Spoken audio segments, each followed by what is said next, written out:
menutup wajah dengan tangan atau dengan pakaian ketika bersin. Kalau kita bersin ikhwan, maka kita dianjurkan untuk menutup ya wajah kita dengan tangan atau dengan pakaian. Kalau dengan pakaian itu dengan dua cara ya. Bisa menggunakan ujung kainnya antum, misalnya ujung baju terus dikasih begini ya, atau bisa menggunakan sorban, maka itu cara menutup menggunakan pakaian. Jadi menggunakan ujung pakaian atau menggunakan sorban gitu. Atau kita menggunakan tangan. Nah, sekarang saya tanya antum. Ketika kita menutup wajah kita pada saat bersin, menurutnya antum yang digunakan tangan apa? Tangan kiri atau tangan kanan? Tangan? Kenapa bisa tangan kiri? Ada yang jawab tangan kanan? Tangan apa yang digunakan kira-kira? Artinya maksudnya? Hah? Biasanya tangan kiri. Termasuk makan tangan kiri. Kenapa tangan kiri?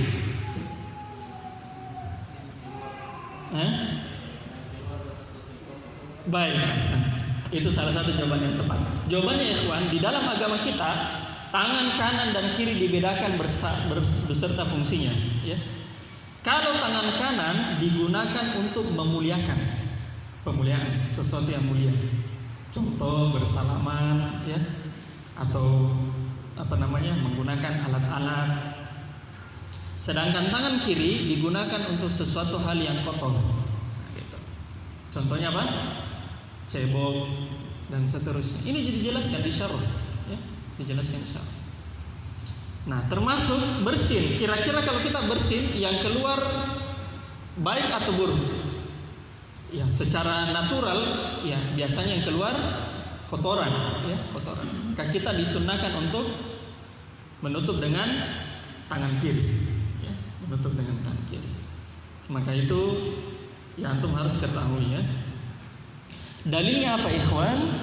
Dalilnya adalah hadis yang diriwayatkan oleh At-Tirmizi. Nah, sebagai seorang penuntut ilmu kita harus tahu dalil. Ya. Jadi penuntut ilmu tahu pembahasannya, ini pembahasan apa sebenarnya dan mana dalilnya. Dalilnya adalah hadis yang diriwayatkan oleh At-Tirmizi dan Abu Dawud dari sahabat Abu Hurairah radhiyallahu taala anhu. Kata Rasulullah sallallahu alaihi wasallam, atau kata Abu Hurairah ya, atau kata Abu Hurairah, kana idza atasa ghatta wajhahu biyadihi aw bisawbihi. Bahwasanya Nabi alaihi salatu wassalam, kata Abu Hurairah, pada saat beliau bersin, beliau menutup wajahnya dengan tangannya atau dengan pakaian. Wa ghadda biha sautahu, dan beliau merendahkan suaranya ketika bersin. Nah, ini banyak orang yang bersin, hati-hati ketika bersin. Ya. Sunnahnya bersin itu merendahkan suara. Biasa dengar bersinnya kayak suara keren begitu. Nah, itu tidak boleh. Itu sunnahnya itu harus direndahkan. Ya. Jadi sambil ditutup, direndahkan suaranya. Gitu ya. Nah, itu dalilnya ya. Kemudian masalah yang kedua, yaitu sunnah mengucapkan hamdalah ketika bersin. Nah, ini banyak biasa saya dengar teman-teman ketika bersin dia lupa ucapkan ini. Ya. Jadi ketika kita bersin ikhwan, baca hamdalah. Ya, itu nikmat besar itu orang bersin. Saya dengar ada sebuah kisah di salah satu rumah sakit di luar negeri. Ada orang diobati, ya, sakitnya keras gara-gara apa? Tidak bisa bersin.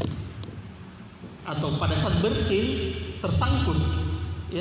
Karena itu kecepatannya bersin, kalau antum cek itu kecepatannya bersin itu sangat cepat sekali. Ada orang yang tidak bisa dia keluarkan bersinnya sehingga mengalami gangguan pada bagian kepala, bagian. Oleh karenanya kita disunahkan bersin, karena itu nikmat, ya. Bersin itu nikmat, ya. Lafaznya apa ikhwan? Lafaz hamdalah. Apa lafaz hamdalah? Alhamdulillah. Di dalam riwayat itu ada 3 yang diucapkan oleh para sahabat. Satu alhamdulillah. Dua alhamdulillah ala kulli halin. Alhamdulillah ala kulli halin. Dan yang ketiga adalah alhamdulillah rabbil alamin.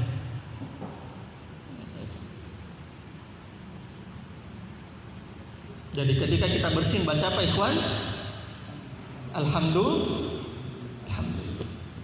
Ingat itu ya, ingat. Kalau bersin baca alhamdulillah. Seorang penuntut ilmu harus tahu adab-adab yang remeh-remeh begini.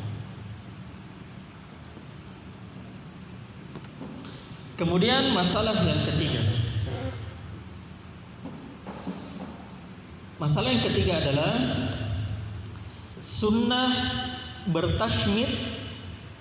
Sudah tadi kita bilang ya, sunnah bertashmid ketika mendengar seseorang membaca hamdal saat bersin. Sunnah bertashmid, tashmid, ta, shin,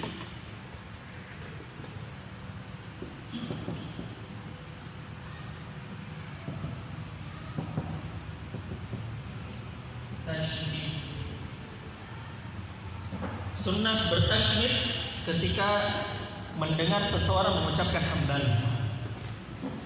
Apa itu bertashmid?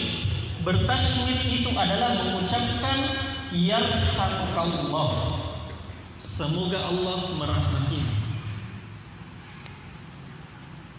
Semoga Allah merahmati. Jadi ketika ikhwan ada seseorang bersin lalu dia mengucapkan alhamdulillah, kita yang mendengar tidak diam, tapi kita bertashmid untuknya. Mengucapkan apa? Mengucapkan apa? Yarhamukallah. Hatta di majelis ilmu sekalipun. Sampai di majelis ilmu. Diceritakan bahwasanya dulu majelis ilmunya para salaf, ikhwan, majelis ilmunya para salaf, ketika ada seseorang yang bersin, ada santri yang bersin di majelis ilmunya ulama, mereka orang ini, yang santri ini istilahnya, dia perbesar hamdalahnya. Supaya apa? Dia perbesar supaya didengar sama orang lain. Begitu majelisnya para salaf. Jadi ketika santrinya bersin, dia perbesar alhamdulillah. Satu majelis mengucapkan yarhamukallah.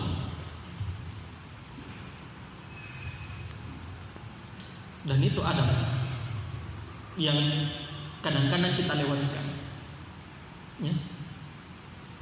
Makanya kadang-kadang saya bisa tes. Kadang-kadang biasa tes. Saya baca alhamdulillah, tidak ada yang menjawab. Nah, adab-adab yang seperti begini kita harus biasakan, ya. Jadi ketika ada seseorang mengucapkan alhamdulillah, apa balasan kita? Ya,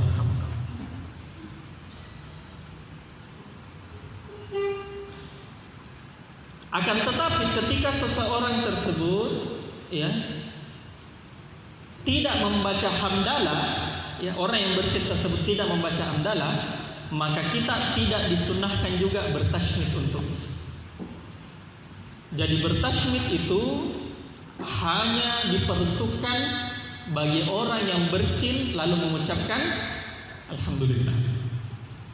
Ketika ada orang yang bersin tapi tidak mengucapkan alhamdulillah, maka tidak disunnahkan orang bertashmid untuknya. Ya.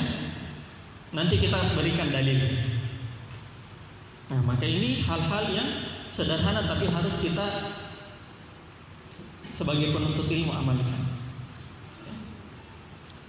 Itu sudah masalah keberapa sekarang? Masalah ketiga. Masalah yang keempat adalah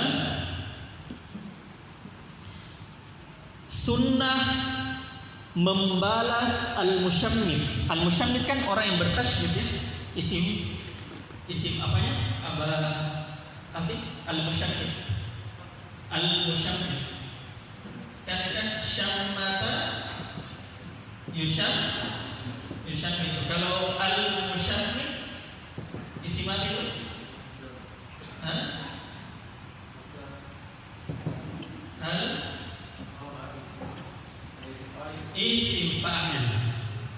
Isim fa'il dari syammata yusyammitu, artinya orang yang bertasydid.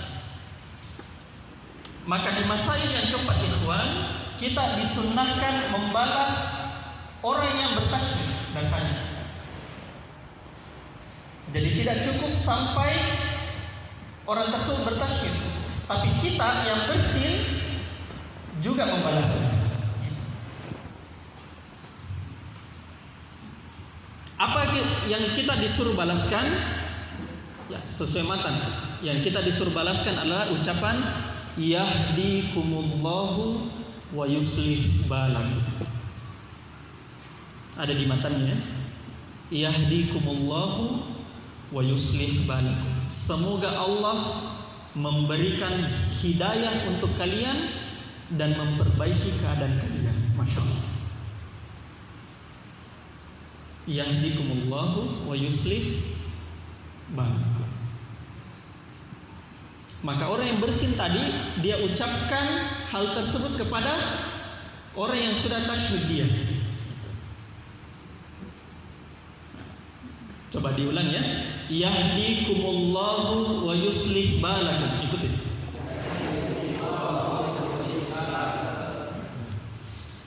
Kita ulang dari awal. Ketika ada orang yang bersin, ucapkan apa?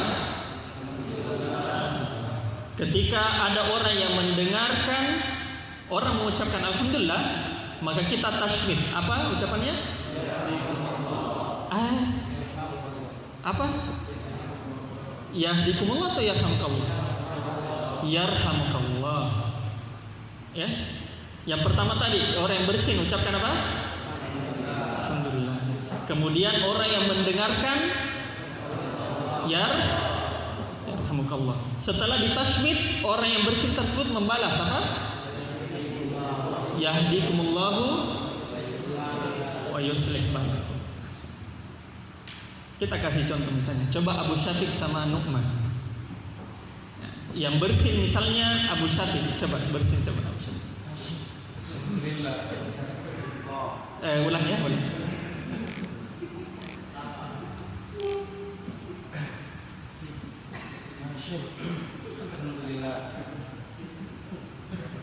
Apa? Yar? Kurang tepat. Yarhamuka. Terus Abu Syafiq? Yahdikumullah wa yuslih balakum. Ahsan. Ya. Coba misalnya Abu Huzaifah bersin tapi didengar sama semua orang.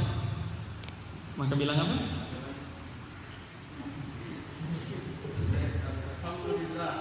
Balas. Abu Huzaifah wa yuslih. Paham tuh? Ini sunnahnya Nabi ya. Hatta di majelis ilmu ya, sampai di majelis ilmu. Jadi perhatikan ya, ini sunnah-sunnah yang remeh tapi harus kita biasakan. Dan ini isinya doa ya. Isinya doa. Alhamdulillah, segala puji bagi Allah. Orang yang bersin tersebut memuji Allah atas nikmatnya bersin. Kemudian orang yang mendengarkan, dia balas, yarhamukallah, semoga Allah merahmatimu. Kemudian orang yang dibalaskan bersin tersebut, dia balas lagi ke orang yang tasydid dia. Dia bilang, yahdikumullah wa yuslih balakum. Semoga Allah memberi hidayah kepadamu dan memperbaiki urusan. Indah sekali kan? Nah, maka begitulah sunnah Nabi ya, indah sekali di dalam sunnah Nabi alaihi salatu wassalam.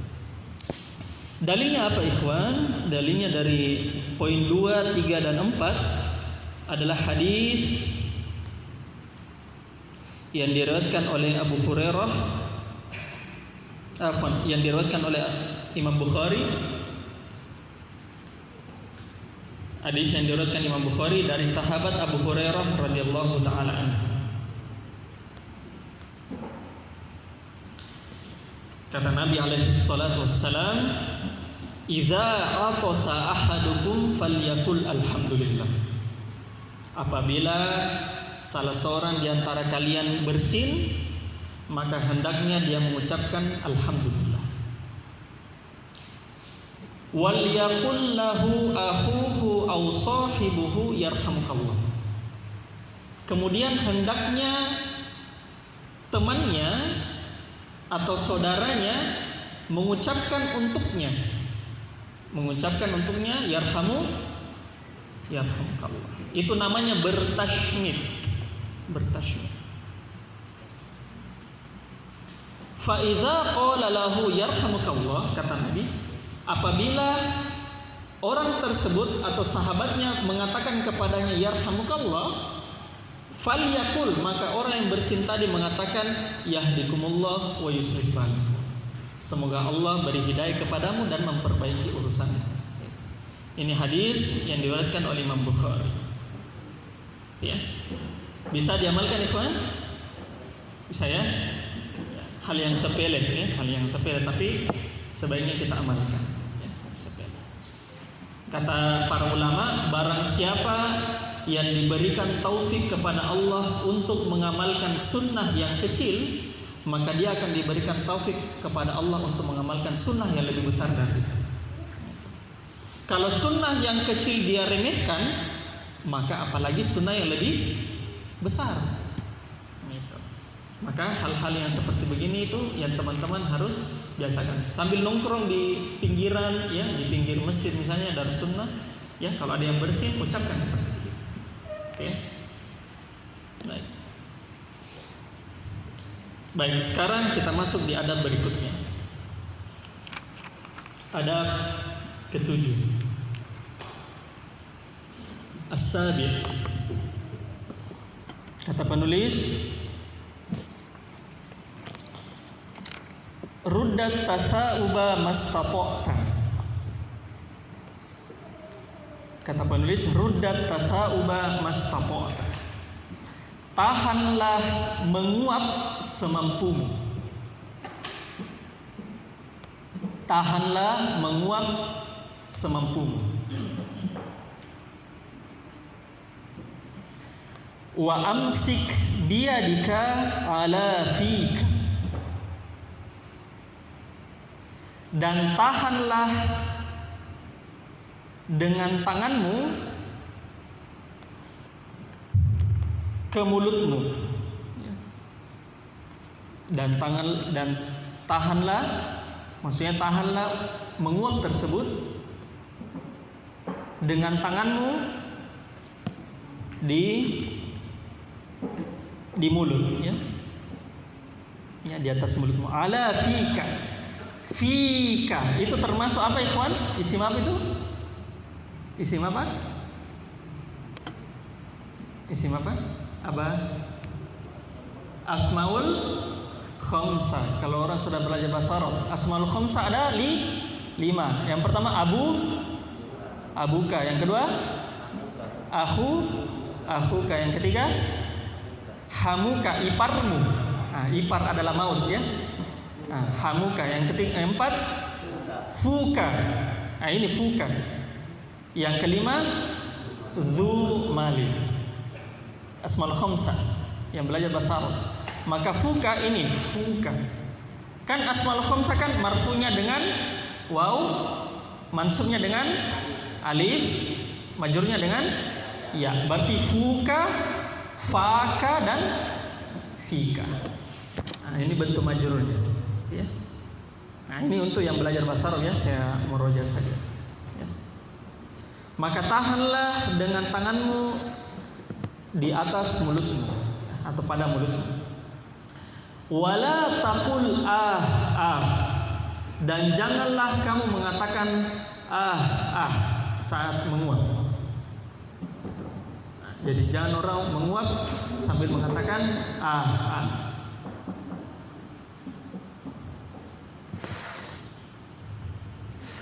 Di adab ketujuh ini ikhwan, adab apa namanya? Adab menguap. Di dalam adab menguap ada dua masail, ada dua masalah. Ada dua masalah. Masalah yang pertama adalah sunnah menahan menguap dengan tangan. Sunnah menahan menguap dengan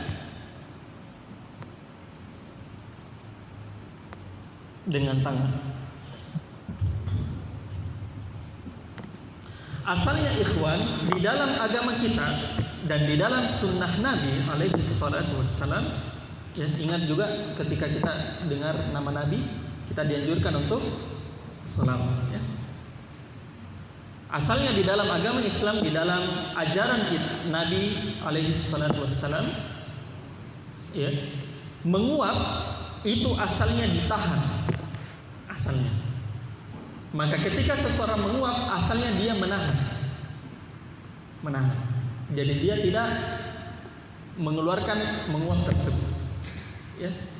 Kenapa bisa? Kata para ulama, ya, dan didukung oleh dalil dari Nabi, karena menguap itu berasal dari syaitan. Ya. Menguap itu berasal dari syaitan. Dan menguap dapat menyebabkan seseorang malas. Adapun yang menjelaskan ini adalah para ulama. Menguap itu dapat menyebabkan kemalasan. Maka kita di dalam agama Islam asalnya menguap ditahan. Ya. Ketika kita tidak mampu tahan, maka kita tahan dengan tangan. Ya. Jadi kita tahan dengan tangan menguap tersebut. Nah, sekarang saya tanyakan lagi kepada Anda. Kalau memang menguap ditahan dengan tangan, maka tangan apa yang digunakan? Tangan kiri atau tangan kanan? Tangan kiri atau tangan kanan? Tangan kiri. Kenapa bisa? Kalau tangan kanan untuk apa? Untuk pemuliaan. Sedangkan tangan kiri untuk kotoran. Sekarang pertanyaannya, kita sepakat tangan kiri. Yang jadi pertanyaan sekarang, tangan kiri bagian mana? Bagian sini, telapak, atau bagian sini? Telapak tangan atau punggung tangan? Apa? Yang bilang telapak tangan, angkat tangan. Yang bilang punggung tangan, sisanya tawakuf, ya. Memilih. Oh, ini ranah khilafiyah, Ustaz. Khilafiyah harus berlapang dada, itu ya. Ini namanya ikhwan, di dalam bahasa Arab ini namanya zahirul yad, zahirul kaf. Kalau telapak tangan itu namanya batinul kaf.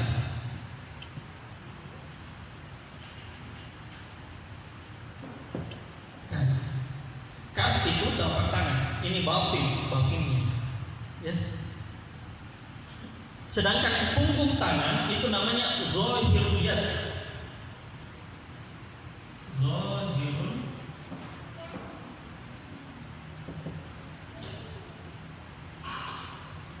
Zahir itu nampak. Kalau tidak nampak namanya batin. Zahir nampak kan? Yang tidak nampak batin.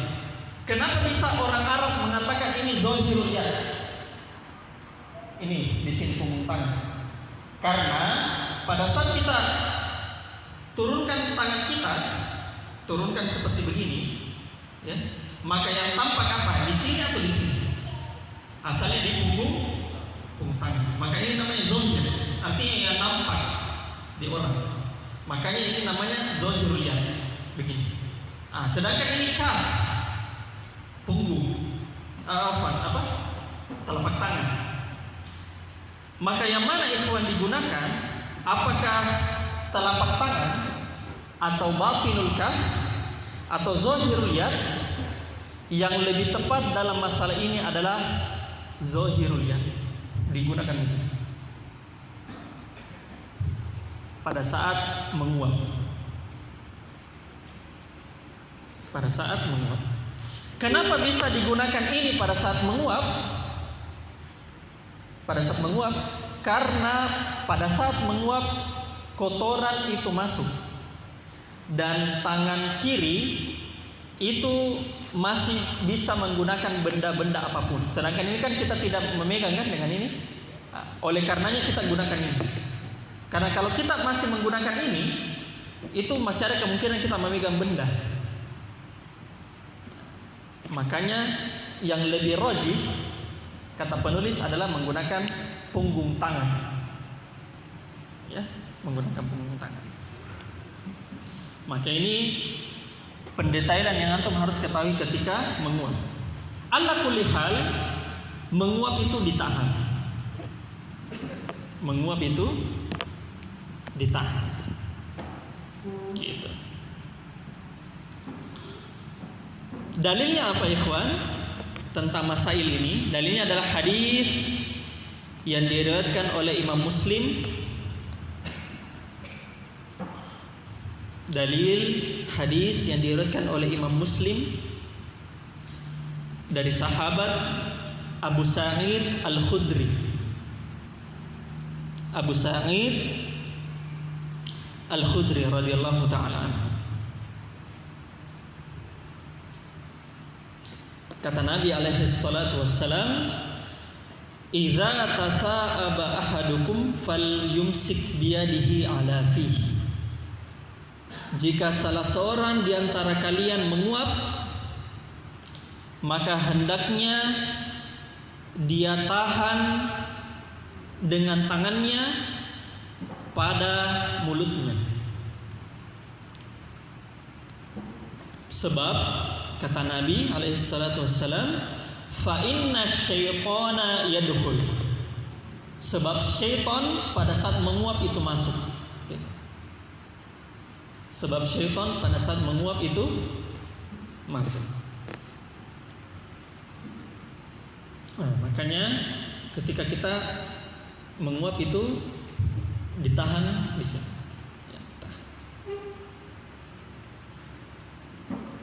Andai pun kalau misalnya ada yang menggunakan tangan kiri kemudian dia tahan begini, dia menggunakan telapak tangannya, ya maka labas, ya, tidak masalah. Ini masalah pendetailan saja yang dikemukakan oleh penulis. Allah Ta'ala. Itu masalah yang pertama. Kemudian masalah yang kedua adalah tidak mengatakan saat menguap. Siapa yang suka dengar di sini ada orang yang kalau menguap lebih kencang daripada blower. Nah, itu tidak boleh. Gitu. Nah, itu tidak boleh. Maka tidak boleh membuat suara, ya. Sebagaimana kata manusia, wala taqul jangan membuat suara saat menguap. Ya, pokoknya suara yang membuat kita pada saat menguap itu ya kelihatan. Kenapa bisa ikhwan kita dilarang membuat suara? Karena ketika kita membuat suara tersebut maka setan tertawa. Ini bukan kata saya ya, ini kata Nabi sallallahu alaihi wasallam. Dalilnya adalah hadis yang diriwayatkan oleh Imam Bukhari dari sahabat Abu Hurairah radhiyallahu taala anhu. Kata Nabi alaihi salatu wassalam, "Innallaha yuhibbul utas wa yakrahut tatha'ub." Sesungguhnya Allah mencintai bersin dan membenci menguap. Sesungguhnya Allah mencintai bersin dan membenci menguap. Fa idza atasa fahamidallah. Apabila seseorang bersin lalu dia bertahmid kepada Allah. Ini beliau sallallahu alaihi wasallam campur pembahasan antara bersin dan menguap ya. Jadi saya berikan teks lengkapnya. Fa idza atasa fahamidallah. Apabila dia bersin maka dia bertahmid kepada Allah, mengucapkan alhamdulillah. Fa haqqun ala kulli muslimin sami'ahu ayyushammitahu. Maka hak bagi seluruh muslim yang mendengarnya untuk bertasmidnya. Apa tadi ucapan tasmid? Apa? Yarhamukallah. Setelah orang yang mendengarnya mau mengatakan yarhamukallah, maka yang bersin tersebut mengatakan apa? Yahdikumullah wa yuslim. Itu kata Nabi ya. Kemudian kata Nabi lagi, wa ammat tafa'ubu, adapun menguap, fa innama huwa minasyaiton, karena menguap itu berasal dari setan. Fal yuraddahu mastata'a, maka hendaknya seseorang menahan menguap tersebut semampunya. Ingat ya di sini semampunya. Fa idza qalaha dhahika syaitan. Apabila seseorang ketika menguap mengatakan ha, artinya dikeluarkan suara pada saat menguap, maka kata Nabi alaihi salatu wasallam dhahika syaitan. Maka setan itu tertawa. Gitu ya. Jadi ketika seseorang ini termasuk pada saat majelis ilmu ya. Nah, pada saat majelis ilmu jangan sampai suaranya ustaz lebih kecil daripada suara menguap. Gitu ya. Nah, hendaknya seseorang harus tahu itu. Ketika dia pun mau menguap dan menguap itu naluri ya, alami, maka dia tahan dan tidak dia keluarkan suara. Fahim dong? Alhamdulillah. Insyaallah setelah salat Isya kita akan lanjut di satu adab lagi bismillah taala. Mungkin sekitar 15 atau 20 menit saja. Subhanakallahumma wa bihamdik asyhadu an la ilaha illa anta astaghfiruka wa atubu ilaik. Assalamualaikum warahmatullahi wabarakatuh. Bismillahirrahmanirrahim.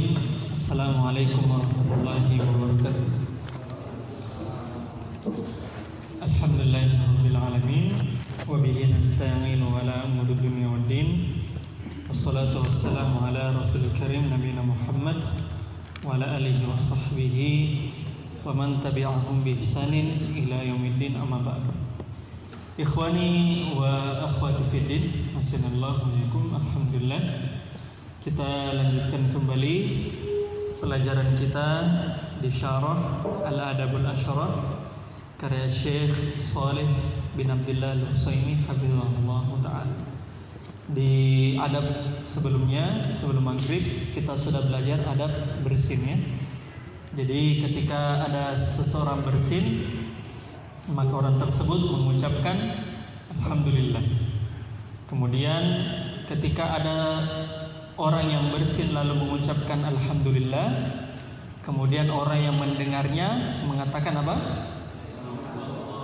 Yarhamukallah.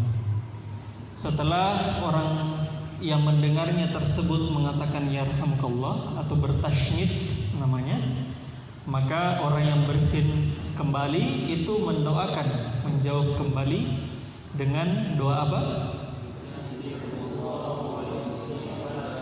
Yahdikumullah wa yuslih balakum. Ya. Itu adab tentang bersin. Kemudian tadi adab tentang menguap ya. Jadi asalnya menguap itu ditahan. Kalau kita mau tahan, kita tahan dengan pakai tangan kiri ya. Punggung tangan atau telapak tangan. Punggung tangan atau telapak tangan yang roji menurut penulis wallahu alam adalah punggung tangan ya. Meskipun kalau ada yang mau menggunakan juga telapak tangan maka boleh-boleh saja. Ya, yang jelas yang tidak boleh itu adalah mengatakan atau bersuara pada saat menguap. Gitu ya, itu yang tidak boleh. Karena kata Nabi, Faidza ahadukum idza qalaha dhahika syaitan. Apabila salah seorang kalian menguap, kemudian dia mengatakan ha pada saat menguap, maka setan tertawa, gitu ya.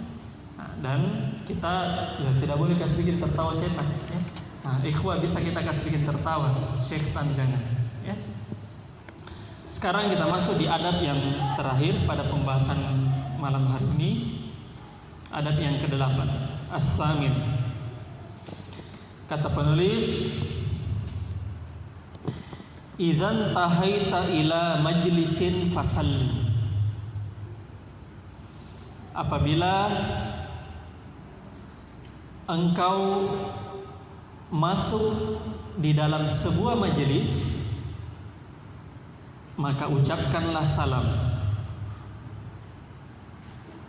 Apabila engkau masuk ke dalam sebuah majelis, intaha maksudnya di situ adalah berakhir, maksudnya adalah singgah, ya, di sebuah majelis, maka ucapkan salam.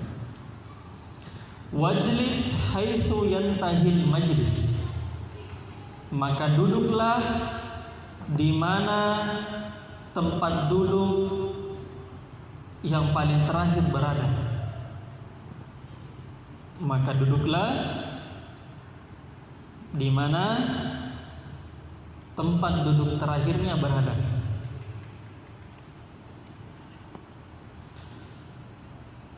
Wala tajlis baina syamsi wa dhil, dan janganlah kamu duduk di antara cahaya dan bayangan. Dan janganlah kamu duduk di antara cahaya dan bayangan. Wala tufarriq baina itsnaini illa biiznihima, dan janganlah kalian memisahkan dua orang, maksudnya pada majelis, kecuali atas izin keduanya. Kecuali atas izin keduanya. Wala tuqim ahadan min majlisihi, dan janganlah kamu menyuruh orang pergi dari tempat duduknya. Dan janganlah kamu menyuruh orang pergi dari tempat duduknya. Wafsah liman dakhala, dan lapangkanlah majelis kepada siapa yang datang. Dan lapangkanlah majelis kepada siapa yang datang. Wadhkurillaha fihi, lalu berzikirlah kepada Allah di dalamnya. Wa aqalluhu kaffaratuhu, dan zikir yang paling sedikitnya adalah kafaratul majlis. Zikir yang paling sedikitnya adalah doa kafaratul majlis. Fataqul, maka kamu katakan, subhanakallahumma wa bihamdik asyhadu an la ilaha illa anta astaghfiruka wa atubu ilaik. Itu doa kafaratul majlis. Ikhwani wa akhwati fiddin, pada adab yang ke-8 ini penulis membahas adab apa? Adab bermajlis. Dan ingat bahwasanya adab bermajlis itu tidak sebatas majelis ilmu, bukan. Ya. Majelis itu bukan hanya sekedar ya majelis ilmu seperti begini, tapi kita duduk-duduk saja dengan teman-teman itu sudah merupakan majelis. Ya. Jadi jangan anggap bahwa majelis yang dimaksud di sini adalah majelis ilmu saja. tapi majelis yang lain juga termasuk. Gitu ya. Nah, itu catatannya. Ada bermajelis di sini secara umum, ya, khususnya majelis ilmu, jelas. Di dalam adab ke-8 ini ada 7 masail. Ada 7 masalah. Masalah pertama adalah sunnah mengucapkan salam pada ahli majelis. Sunnah mengucapkan salam pada ahli majelis. Dan saya kira kita di adab pertama ikhwan sudah bahas ya, bahwasanya kita bertemu dengan orang mengucapkan salam, ya, mengucapkan salam. Gitu. Kemudian adab yang kedua atau masalah yang kedua, duduk di ujung berakhirnya tempat duduk pada majelis.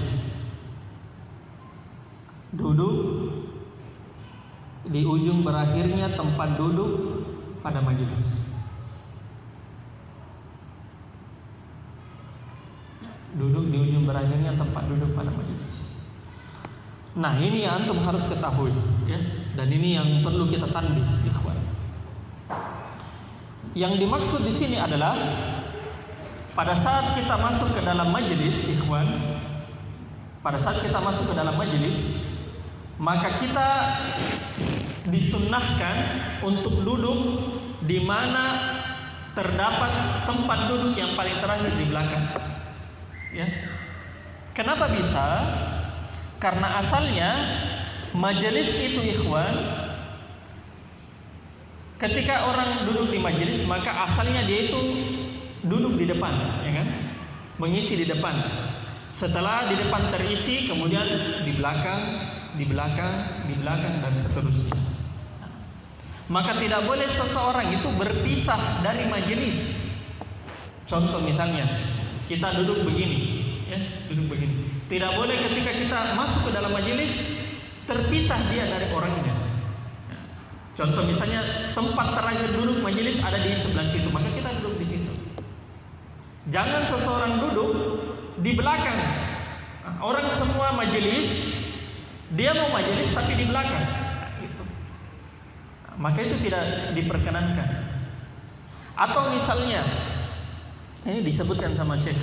Atau misalnya ada seseorang majelis tapi berkubu, ya, satu di sayap kiri misalnya dan satunya di sayap kanan.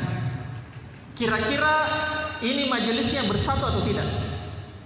Bersatu atau tidak kalau majelis ini? Tidak bersatu. Maka dari majelis ini itu tidak ditahu di mana ujungnya ini majelis. Majelisnya para salaf adalah satu majelis, seseorang tersebut duduk di dekatnya berdekatan, di dekat dengan pembicara, kemudian orang masuk duduk di belakangnya, orang masuk duduk di belakangnya, orang masuk duduk di belakangnya. Tidak ada majelisnya salaf, kelompok sini duduk di sini, kemudian kelompok sini duduk di sini. Tidak. Majelisnya para salaf itu berbaur. Nah, gitu. Fahim tuh? Nah, ini yang harus kita ketahui ya. Nah, jadi ketika kita bermajelis ikhwan, jangan berkelompok-kelompok. Tidak boleh seseorang berkelompok. Isi saf yang paling depan supaya orang yang datang belakangan itu mengisi duduk tempat duduk paling terakhir. Nah, itu maksudnya. Sampai sini paham ya? Gitu. Nah, ini permasalahan yang kedua yang harus kita ketahui ya, bahwasanya seseorang itu duduk di ujungnya majelis. Jangan dia terpisah dari majelis. Kemudian permasalahan yang ketiga,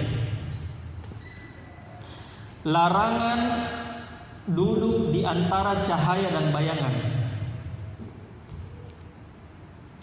Larangan duduk di antara cahaya dan bayangan. Termasuk juga lampu ya, cahaya lampu. Jadi kalau misalnya di ruangan di sini terang misalnya, kemudian kita berada pada ruangan yang gelap, kemudian kita duduk di antaranya, nah itu tidak boleh. Nah, itu dihukumi makruh. Sama seperti ketika ada orang duduk di sinar matahari, terpapar sinar matahari, kemudian setengah badannya ada di tempat teduh. Nah, itu makruh hukumnya. Nah, maka ketika seseorang mau duduk, sebaik mungkin seluruh badannya berada pada cahaya, atau sekalian semuanya di tempat teduh. Dalilnya apa? Dalilnya adalah hadis yang diriwayatkan oleh Ibnu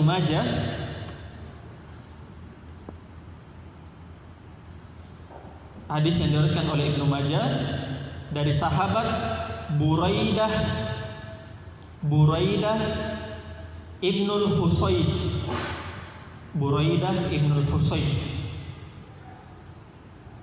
Ha sod kemudian ya dan ba, Al-Husayb.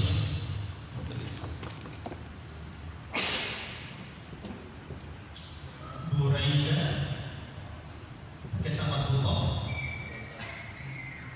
Ibnul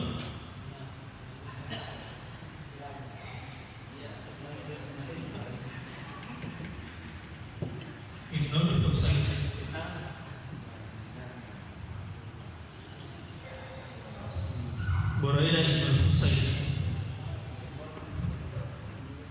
Buraidah Ibnul Husayb Al-Aslami radhiyallahu anhu. Dan hadis ini disahihkan oleh Syekh Al-Albani. Kata Nabi alaihi salatu wassalam,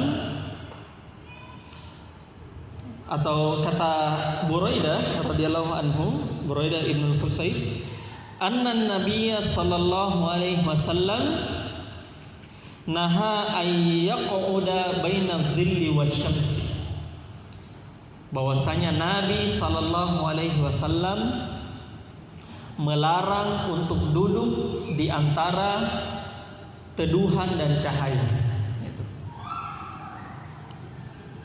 Larangan untuk duduk di antara bayangan dan cahaya. Ya. Bahkan sampai cahaya lampu juga ya, cahaya lampu. Gitu. Maka ini yang harus kita tahu. Apakah ada segi medisnya? Wallahu alam, mungkin ada saja segi medisnya ya. Karena sama seperti mungkin kalau kita naik motor misalnya, kalau kita kasih kena ban, kalau perlu kasih kena ban semua ya di tempat di jalanan rusak. Jangan setengahnya kena, setengahnya bagus, ya. Nah, tapi wallahu alam apakah di medis juga seperti begitu? Ya. Kemudian masalah yang keempat, larangan memisahkan dua orang dari tempat duduknya. Larangan memisahkan dua orang dari tempat duduknya.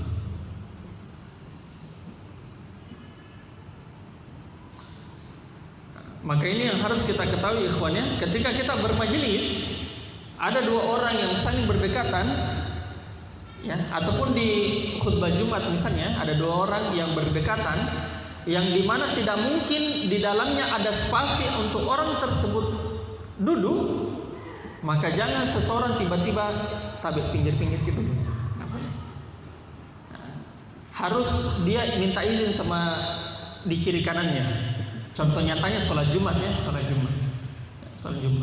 Bilang tadi saya duduk di sini deh. Gitu. Ya, kecuali kalau misalnya dalam kondisi memang sudah terdesak ya, tidak ada orang, ya sudah padat misalnya, nah itu lain cerita. Nah, tapi kalau misalnya dua ini berdekatan, ya, misalnya antum berdua berdekatan, terus ada jamaah atau ada yang mau masuk di dalam majelis ilmu. Dia mau pisahkan antum berdua, itu tidak boleh. Harus minta izin antara keduanya. Ya, itu kalau berdekatan. Tapi kalau berjauhan, labas, boleh. Ya, boleh. Maka ini larangannya, larangan memisahkan dua orang dari tempat duduk. Dalilnya adalah hadis yang diriwayatkan oleh At-Tirmidzi dan Abu Dawud. dalil hadis yang diriwayatkan oleh At-Tirmidzi dan Abu Dawud dari sahabat Abdullah bin Amr bin As. Abdullah bin Amr bin As. Kata Nabi alaihi salatu wassalam, la yahillu lirrajuli ay yufarriqa baina itsnaini illa biiznihima. Tidak halal bagi seseorang untuk memisahkan dua orang yang sedang duduk kecuali atas izin keduanya. Gitu. Kecuali atas izin keduanya. Nah, maka tidak boleh kita nyelonong masuk sementara orangnya saling berdekatan, ya. Sementara orang saling berdekatan. Karena boleh jadi siapa tahu dia janjian, berduanya janjian. Nah, maka jangan kita asal serobot main tempat, ya. Kemudian masalah yang kelima, larangan menyuruh orang pergi dari tempat duduknya. Ini apalagi, ya, kita serobot saja dua orang tidak boleh, apalagi seorang orang pergi. Larangan menyuruh orang pergi dari tempat duduknya. Dalilnya adalah hadis yang diriwayatkan oleh Imam Muslim dari sahabat Abdullah bin Umar bin Khattab radhiyallahu taala anhuma. Abdullah bin Umar bin Khattab radhiyallahu taala anhuma. Kata Nabi sallallahu alaihi wasallam, la yuqimu ar-rajulu ar-rajula min majlisihi atau mimma qadihi thumma yajlisu fihi walakin tafassahu wa tawassa'u. Janganlah seseorang menyuruh orang berdiri dari tempatnya, dari majelisnya, kemudian dia duduk di dalamnya. Sudah ada tempatnya, dia suruh orang pergi, ya. Dia suruh orang pergi, maka tidak boleh. Hatta sebenarnya, ya, ini sebenarnya banyak koreksi dari kita, ya. Ya, misalnya orang-orang yang dikenal memiliki status kedudukan, ya, status kedudukan, ya, kecuali misalnya sudah dipesan tempatnya ini, tempatnya untuk ini, tempatnya untuk ini. Tapi kalau belum dipesan misalnya tempatnya, ya, maka tidak boleh sebenarnya, meskipun dia memiliki status kedudukan yang tinggi. Status kedudukan yang tinggi. Misal saf pertama misalnya, saf pertama. Nah, tiba-tiba ada orang yang nyelonong masuk, ya, yang bukan siapa-siapa, ya. Bukan khotib, bukan imam juga bukan, gitu, ya. Nah, terus dia suruh orang berdiri dari tempatnya. Maka ini adab yang kurang bagus, gitu, ya. Tapi kata Nabi, tafassahu wa tawassa'u, lapangkan, perluas majelisnya. Perluas majelis. Kemudian masalah yang keenam, kewajiban melapangkan majelis. Kewajiban melapangkan majelis. Dalilnya adalah surah Al-Mujadilah ayat 11. Surah Al-Mujadilah ayat 11. Al-Mujadilah, ikhwan, itu bisa dibaca dua. Bisa dibaca Al-Mujadilah, dalnya di kasroh. Bisa juga dibaca Al-Mujadalah, dalnya di fathah. Ya, itu dua riwayat cara membacanya. Bisa dibaca Al-Mujadilah dengan di kasroh, bisa dibaca Al-Mujadalah Al-Mujadalah, dalnya di fathah. Al-Mujadalah ayat 11, ya. Allah Subhanahu wa taala berfirman, ya ayyuhalladzina amanu idza qila lakum tafassahu fil majalis fafsahu yafsahillahu lakum. Wahai orang-orang beriman, apabila dikatakan kepada kalian perluaslah, lapangkanlah majelis, maka lapangkanlah, kelak Allah akan melapangkan kalian. Gitu. Maka kita disuruh melapangkan majelis. Maksudnya apa ikhwan? Melapangkan majelis itu ada dua. Satu hissi yang dalam bentuk fisik, contohnya misalnya ada orang datang, ya, kita lapangkan, masih bisa saf terisi misalnya antara Abu Syafiq misalnya dengan Abu Rizki misalnya, masih bisa terisi saf di situ. Maka Abu Syafiq sama Abu Rizki carikan cara bagaimana orang bisa duduk di situ, gitu ya. Itu namanya melapangkan hissi. Ya. Contohnya misalnya antara Abu Hatim misalnya sama Abu Ashur misalnya, mungkin agak sempit di situ misalnya, tapi dia berusaha lapangkan supaya orang bisa masuk. Mungkin kakinya dia kasih sempit sedikit, ya. Mungkin mejanya dia tarik sedikit, gitu ya. Nah, supaya dia bisa masuk. Maka itu namanya melapangkan hissi. Ada melapangkan juga namanya melapangkan maknawi. Maksudnya apa? Kita tidak berbuat seperti begitu, ya. Boleh jadi lapang majelis, ya, lapang majelis. Tapi perasaan kita tidak lapang sama orangnya. Contoh, ada orang masuk misalnya, ya, terus kita bilang, ini lagi, kenapa datang di sini? Kenapa duduk di sekitar saya? Nah, itu namanya tidak melapangkan. Maka melapangkan itu ada dua, ada hissi, ada maknawi. Jadi kita harus melapangkan secara fisik, secara makna juga hatinya kita juga harus lapang. Ya, jangan bilang, di samping saya nih, kenapa dia duduk di samping saya? Nah, itu melapangkan itu dua maknanya. Ya. Jadi seseorang diperintah sama Allah untuk melapangkan di dalam majelis, baik hissi ataupun maknawi.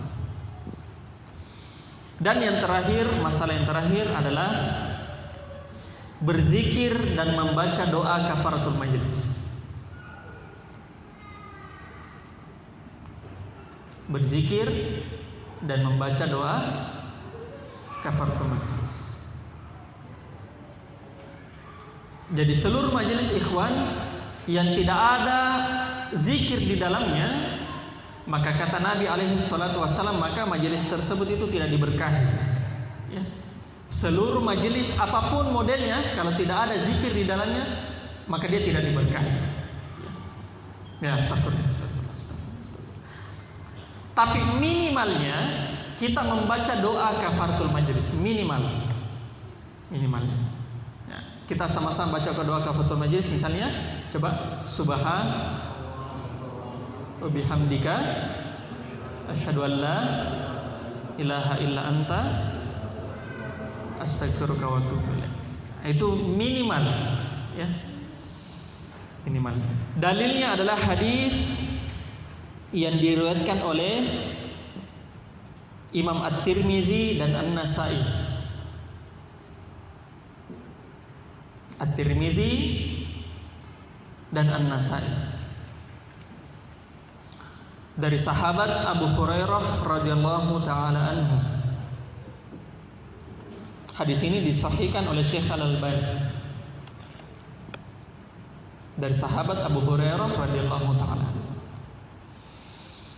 Kata Nabi alaihi salatu wassalam, "Man jalasa fi majlisin fakathura fihi laghatu."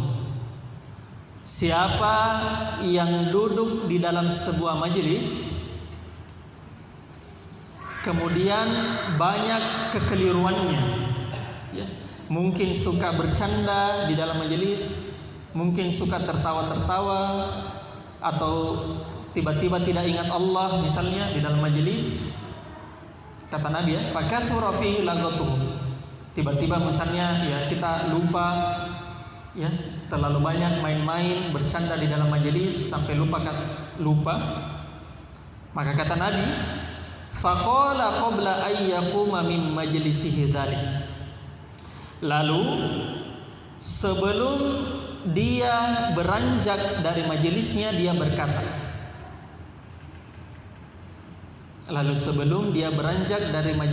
berkata. Subhanakallahumma wa bihamdika. Maha suci Engkau ya Allah, dan segala pujian untukmu. Asyhadu an la ilaha illa anta, saya bersaksi tidak ada ilah yang berhak disembah kecuali Engkau.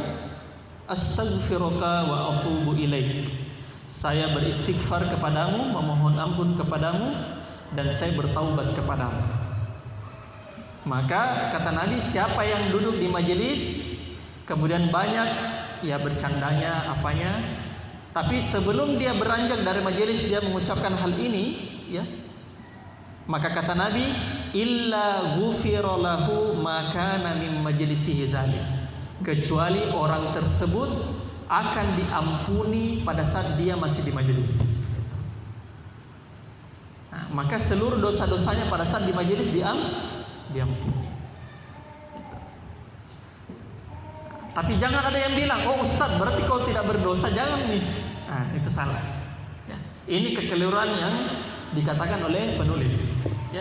Oh Ustaz, kalau misalnya saya tidak main-manji, saya menyimak terus dari awal sampai akhir, saya menyimak guru. Saya tidak perlu berarti baca doa kafaratul majelis. Jawabannya adalah tahu dari mana. Karena boleh jadi kita menyimak tapi hati kita tidak. Nah, makanya kita disunnahkan untuk membaca doa kafaratul majelis sebelum selesai. Ya. Mau yang memberikan materi ataupun yang mendengarkan materi, dia harus membaca doa kafaratul majelis. Ya. Hatta sampai kita meeting, musyawarah misalnya, ya, meeting, musyawarah di tempat kerja, ya, kita sendiri baca doa kafaratul majelis. Gitu, ya. Nah, itu untuk kita, ya, untuk kita. Kalau kita mau tanya orang, kita baca doa kafaratul majelis, ya, gitu, ya. Nah, jadi itu sunnah dari Nabi alaihi salatu wassalam tentang di dalam adab bermajelis. Alhamdulillah, ya, ikhwani fiddin, azanallahu wa iyyakum, selesai pembahasan kita pada adab ke-8. Insyaallah kita akan ketemu kembali di 17 Agustus. Ya, karena ya jadwal, ya, berdasarkan jadwal shift di 17 Agustus nanti malam Ahad juga. Itu kita akan bahas Maghrib Isya adab ke-9 dan adab ke-10, ya. Setelah Isya kita akan ujian akhir, ya. Kita akan ujian. Jadi teman-teman, ya, tolong dipersiapkan materinya karena insyaallah ya, saya kasihkan hadiah ya untuk 3 orang lah, ya, untuk 3 orang. Tapi jangan bilang hadiahnya kayak 17 Agustus, ya, kipas angin, dispenser, umroh, ya. Hadiahnya insyaallah bermanfaat, ya, utamanya untuk penuntut ilmu, ya. Jadi sambil antum meroja ada rekamannya. Kalau saya tidak salah rekaman yang tidak ada itu rekaman pertemuan pertama, ya. Jadi yang dapat pertemuan pertama catatannya itu berarti bagus, ya. Nah, jadi teman-teman merojaah, insyaallah di tanggal 17 Agustus di maghrib, ba'da maghrib kita 9.10, adab 9.10. Kemudian setelah itu ba'da isya kita akan ujian.